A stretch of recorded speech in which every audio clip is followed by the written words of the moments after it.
welcome to the deep dive. Where we really get into the details of something interesting for you. Exactly. And today we are venturing into, well, the realities of long-term marriage. Yeah. Stuff that maybe doesn't get talked about enough. Yeah, and our source is this really refreshingly honest and actually pretty funny YouTube video discussion. Right. So forget the perfect Instagram picture. Absolutely. Our mission here is to explore the real deal, how these long-term partnerships actually work, how they change the messy bits, the challenges. Just like these women discussed it. Exactly. Everything from, how it starts to navigating crises, intimacy, all of it. Yeah, what really grabbed me was how unfiltered they were. Seriously. Yeah. Like stuff you might only maybe whisper to a best friend. They just put it out there. Which is great, diving headfirst into the complex stuff. The unvarnished truth, behind the perfect couple photos. Okay, let's get into it. Okay, so starting at the beginning, how did these relationships even kick off? Right. Well, one of the hosts talked about a real whirlwind start. Met her partner in Yalta, got pregnant pretty quickly, and bam, married within a year. Wow. That's fast. It really highlights how that strong initial connection, that, spark, can lead to a super rapid commitment. Intense phase, yeah. Where you can't think about anything else. Yeah. But we kind of know that doesn't always last forever, does it? No, it shifts. They talked about the Itza fading, those rose-colored glasses coming off.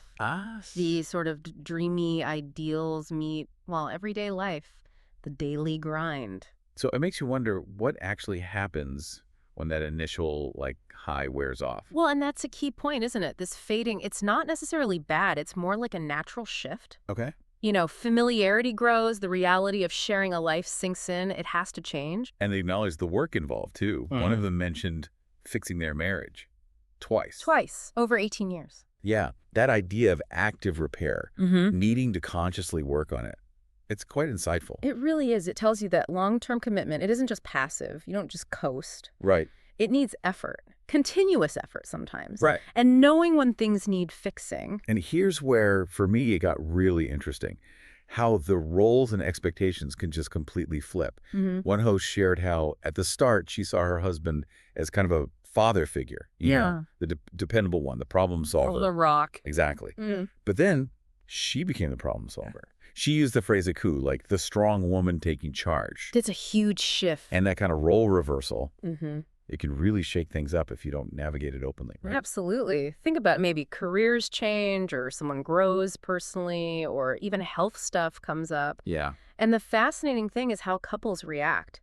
Do they, cling to those old roles, which can lead to resentment? Or do they adapt? Renegotiate things. The ones who actually talk about it acknowledge the shift. They seem to handle it better. Makes sense. Okay, let's tackle the elephant in the room. Sex, intimacy. Right. A big one in long-term relationships. And again, they were incredibly candid. They really were. That analogy they used. Yeah. Raising a combined harvester for 1 ear of corn. Yes. So vivid. To describe trying to maintain desire and frequency over years. It kind of hits home, doesn't it? The effort feeling. Yeah. Huge sometimes. It really does. And what's striking is them just admitting that sometimes sex feels less like, spontaneous passion. Yeah. And more like something you have to consciously think about, maybe even schedule. Which is the total opposite of how early romance is painted. Exactly. But it kind of normalizes it, doesn't it? That libido, sexual interest, it ebbs and flows over the long haul. Definitely. So the question becomes, how do couples handle that shift? From just pure passion to more intentional intimacy. And they went there, really personal stuff, faking orgasms in the past, and then realizing how crucial it was to actually talk honestly about sexual needs. The vulnerability, it's pretty powerful. You have to think that it resonates with a lot of couples, right?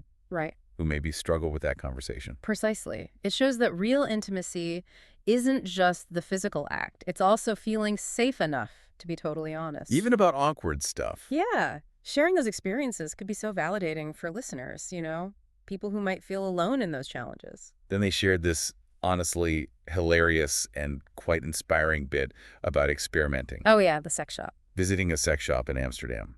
Learning about different orgasms from YouTube, clitoral, vaginal, even squirt. And talking about it with their partners. You've got to admire that. That proactive, almost playful approach to keeping things alive. It really highlights how important curiosity is, and being willing to step outside the routine, even in the bedroom. Yeah. It suggests that keeping a sex life vibrant long term, it takes conscious effort, open communication, and, well, a sense of adventure. And the mention of the erotic massage with a happy ending Yeah. as like a playful potential experiment. It just underlines that ongoing exploration and the humor they bring to it. Makes you wonder how many couples allow themselves that kind of playful thinking.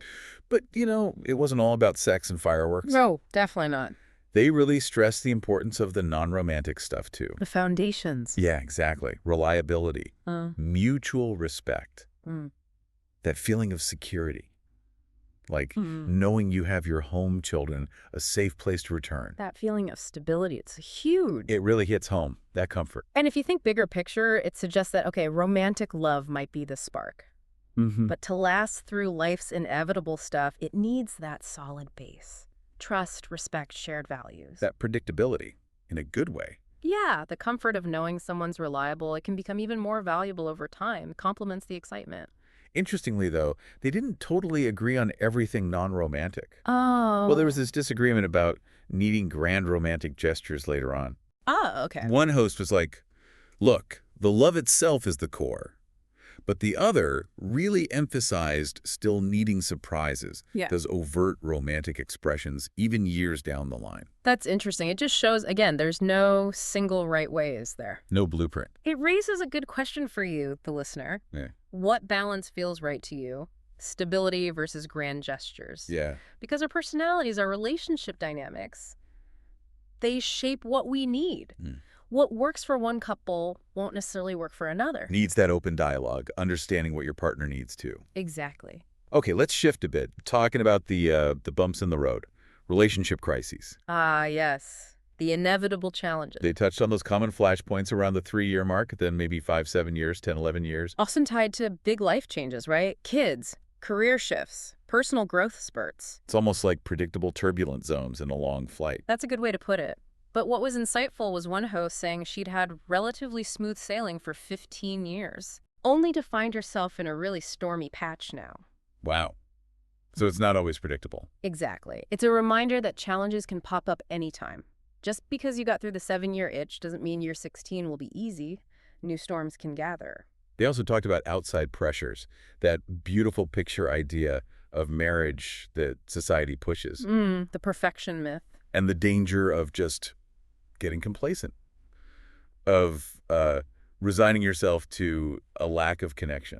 Ugh, that sounds like a slow fade. Doesn't it? Like a recipe for just drifting apart. Absolutely. When couples stop actively investing, stop talking about the small issues, that gap can widen so much. Yeah. That idea of just passively accepting dissatisfaction, it eats away at the foundation. You've got to stay proactive, stay engaged. Even when things feel comfortable. Maybe especially then. Good point. Which kind of leads into personal growth, right? Yeah. And keeping your independence within the relationship. Yes, that came up too. So they touched on women seeking fulfillment outside the marriage work, hobbies, even affairs were hinted at.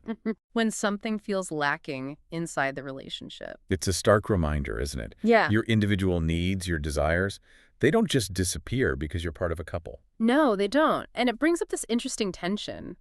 One host argued, look, if we're both working hard, finding fulfillment elsewhere, should there be this extra pressure to constantly entertain each other at home? That's a challenging thought.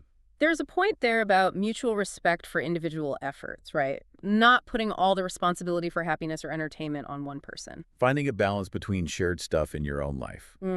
Yeah. But they also said how important shared enjoyment is, having common ground.